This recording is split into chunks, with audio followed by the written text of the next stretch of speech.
प्राचीन मीमांसा दर्शन के इस बेहद खास और तार्किक विश्लेषण में बहुत बहुत स्वागत है।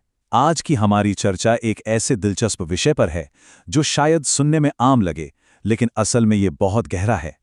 एक कप या ग्रह की विलक्षणता। सच मानिए, ये प्राचीन व्याकरण और गणितीय तर्क का एक ऐसा अनोखा संगम है जो वास्तविकता और भाषा के बीच के गहरे रिश्ते को बिल्कुल नए नजरिए से समझने पर मजबूर कर देता है। तो चलिए बिना किसी देरी के इस रोमांचक सफर की शुरुआत करते हैं। ठीक है, तो आइए सीधे विषय पर आते हैं। आज के इस विश्लेषण की रूपरेखा कुछ इस तरह रहेगी। पहला, ज्योतिष-टोम का संदर्भ। दूसरा, महान व्याकरणिक संदेह। तीसरा, पूर्व पक्ष का तर्क।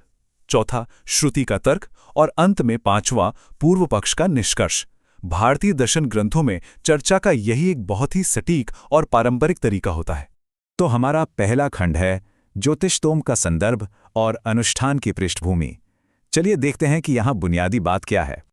इस पूरी चर्चा के केंद्र में जो वस्तु है उसे समझना सबसे ज्यादा जरूरी है। यहाँ ग्रह शब्द का मतलब अंतरिक्ष में घूमने वाले किसी खगोलीय पिंड से बिल्कुल नहीं है, बल्कि ये एक खास तरह का यज्ञ पात्र या कप है जिसका इस्तेमाल ज्योतिष-टोम जैसे वैदिक अनुष्ठानों में आहुति रखने के लिए होता है। यज्ञ की वेदी पर ऐसे पूरे 10 ग्रह या कप होते हैं जो इंद्र और वायु जैसे अलग अलग देवताओं को समर्पित होते हैं। इसके बाद दूसरा सबसे महत्वपूर्ण शब्द आता है सम्मार्जन। यह कर्मकांड की एक बेहद सटीक और जरूरी क्रिया है। असल में दशा पवित्र नाम के एक खास कपड़े से उस यज्ञीय पात्र यानी कप को पूंछने या साफ करने की क्रिया को ही सम्मार्जन कहते हैं। यह उस पूरे अनुष्ठान का एक बहुत ही भौतिक और महत्वपूर्ण हिस्सा है जिसे पूरी सावधानी के साथ किया जाना चाहिए। अब प्राचीन वैदिक निर्देश बिल्कुल साफ शब्दों में कहता है दशा पवित्रेण ग्रहम सम्माष्टि, जिसका सीधा सा मतलब है कि दशा पवित्र वस्त्र से ग्रह को पोंछें। अब सुनने में तो ये बहुत ही साधारण सा निर्देश लगता है ना? लेकिन मजेदार बात यह है कि यही एक छोटा सा वाक्यांश एक बहुत बड़ी व्याकरणिक पहेली बन गया जिस पर सदियों तक दार्शनिक बहस चलती रही।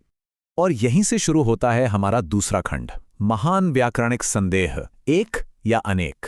इस हिस्से में जो बात सबसे ज्यादा हैरान करने वाली है वो ये है कि कैसे व्याकरण का एक मामूली सा शब्द इतने गहरे बौद्धिक सवाल खड़े कर सकता है। यहां जो मुख्य दुविधा सामने आती है वो ये है, मान लीजिए वेदी पर 10 कप रखे हुए हैं, लेकिन निर्देश में ग्रहण यानी एक वचन का इस्तेमाल हुआ है। तो क्या पुरोहित को निर्देश के हिसाब से सिर्फ एक ही कप को पहुंचना चाहिए या फिर उन 10 कपों को? सच में यह कोई छोटा मोटा सवाल नहीं है, यह एक उच्च स्तरीय अनुष्ठानिक दुविधा है। यह साबित करती है कि ऐसे गंभीर मामलों में व्याकरण के एक एक नियम की कितनी अहमियत होती है। इस पूरी बहस की जड़ में एक बहुत ही तकनीकी शब्द छिपा है, विवक्षित।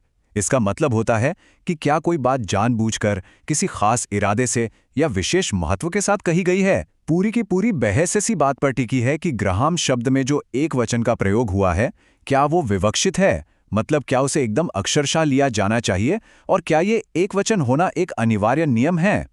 दिलचस्प बात यह है कि यह व्याकरणिक दुविधा सिर्फ ज्योतिष-टोम तक ही सीमित नहीं है। मूल ग्रंथों से पता चलता है कि ठीक ऐसा ही संदेह दूसरे बड़े अनुष्ठानों में भी देखने को मिलता है, जैसे अग्निहोत्र में अग्नि से घास चुनना और दर्श पूर्णमास में पुरोडाश के चारों ओर अग्नि ले जाना। इन सभी जगहों पर भी एक वचन का प्रयोग है। इसका मतलब है कि यह कोई इकलौता मामला नहीं, बल्कि एक बहुत ही व्यापक और प्रणालीगत विषय है। यह बिल्कुल आज के कानूनी दस्तावेजों जैसा है, जहां एक वचन या बहुवचन की छोटी सी चूक पूरा का पूरा अर्थ बदल सकती है। चलिए आगे बढ़ते हैं तीसरे खंड की ओर, पूर्व पक्ष का तर्क यानी प्रथम दृष्टया दृष्टिकोण। यहां हम देखेंगे कि विरोधी पक्ष की शुरुआत कैसे होती है। इस विषय पर महर्षि जैमिनी का सूत्र 13 कहता है, एकत्व युक्तमेकस्य श्रुति संयोगात्। सरल शब्दों में कहें तो जो एकत्व या एक वचन से जुड़ा है वो केवल एक का ही होगा, क्योंकि इसका सीधा संबंध श्रुति यानी वेदों के शब्दों से है। मीमांसा दर्शन का जो इतना सटीक और गणितीय तर्क है ना, उसकी शुरुआत इसी एक मजबूत और बुनियादी नियम से होती है। तो पूर्व पक्ष का यह शुरुआती तर्क बहुत ही साफ और स्पष्ट निष्कर्ष देता है। उनका कहना है कि चूंकि श्रुति में एक वचन का इस्तेमाल हुआ है तो नियम बिल्कुल सीधा है। केवल एक कप को पोंछा जाएगा, केवल एक अग्नि से घास चुनी जाएगी और केवल एक पुरोडाश के चारों ओर अग्नि घुमाई जाएगी। कोई असमंजस नहीं, कोई दूसरा अर्थ नहीं। अब आते हैं चौथे खंड पर, श्रुति का तर्क, शब्द का अधिकार। यहां असली तार्किक खींचतान शुरू होती है। मीमांसा का सबसे बुनियादी उसूल ये है कि वैदिक अनुष्ठानों में धर्म और अधर्म को सिर्फ और सिर्फ श्रुति यानी धर्म ग्रंथों के सटीक शब्दों के जरिए ही समझा जा सकता है। श्रुति के शब्द ही परम और निर्विवाद प्रमाण हैं। आसान भाषा में कहें तो जो शब्द कहेंगे वही वास्तविकता होगी। शब्दों के शाब्दिक अर्थ के साथ किसी भी तरह का कोई समझौता नहीं किया जा सकता।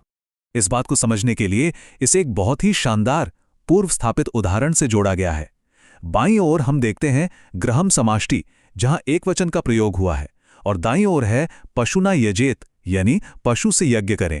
यह मीमांसा में इस्तेमाल होने वाला एक बहुत ही मशहूर और स्थापित दृष्टांत है। अब इस दृष्टांत की ताकत देखिए। जैसे पशुना यजेत का निर्देश साफ तौर पर कहता है कि यज्ञ में ठीक एक ही पशु होना चाहिए, और उसकी यह संख्या और लिंग जानबूझकर बताए गए हैं, यानी विवक्षित हैं। ठीक उसी तार्किक आधार पर पूर्व पक्ष का तर्क है कि ग्रहम सम्माष्टि भी स्पष्ट रूप से यही आदेश देता है कि सिर्फ और सिर्फ एक ही कप को पहुंचा जाना चाहिए। तर्क की यह समानता वाकई कमाल की है। और इसी के साथ हम पहुंचते हैं अपने पांचवें और आखिरी खंड पर, पूर्वाक्ष का निष्कर्ष और सूत्र 13 का अंतिम रुख। पूर्व पक्ष अपने रुख पर पूरी तरह से अड़िग है। उनका अंतिम फैसला यह है कि चूंकि मूल पाठ में ग्रहम के लिए स्पष्ट रूप से एक वचन प्रत्यय का इस्तेमाल किया गया है, इसलिए इस स्पष्ट और शाब्दिक अर्थ को बदलना या नज़रअंदाज करना पूरी तरह से गलत होगा। व्याकरण के नियमों के प्रति उनका ये समर्पण सच में अटूट है। इन सब बातों को अगर हम समेटें तो पूर्व पक्ष की ये तार्किक प्रक्रिया 3 बहुत ही ठोस चरणों में काम करती है। पहला, श्रुति एक वचन संज्ञा का उपयोग करती है। दूसरा, श्रुति का सटीक शब्द ही अंतिम प्रमाण है। और तीसरा, इसलिए यह एक वचन प्रकृति पूरी तरह से विवक्षित यानी अभीष्ट है। ये एक ऐसा तर्क है जो पहली नज़र में बिल्कुल अभेद्य लगता है। तो इस पूरी चर्चा के बाद अंत में एक बहुत ही बड़ा और विचारणीय सवाल खड़ा होता है। व्याकरण तो पूरी मजबूती से कहता है कि केवल एक ही कप को पोंछा जाना चाहिए, लेकिन एक ऐसा अनुष्ठान जहां वेदी पर 10-10 कप रखे हुए हों, क्या वास्तव में यही अंतिम सत्य है? क्या सिद्धांत यानी अंतिम निष्कर्ष में कहानी कोई नया मोड़ लेगी? यह एक ऐसा सवाल है जो हमें भाषा, व्याकरण और अनुष्ठान के वास्तविक अर्थ के बारे में गहराई से सोचने पर मजबूर कर देता है। इस ज्ञानवर्धक विश्लेषण का हिस्सा बनने के लिए बहुत बहुत धन्यवाद।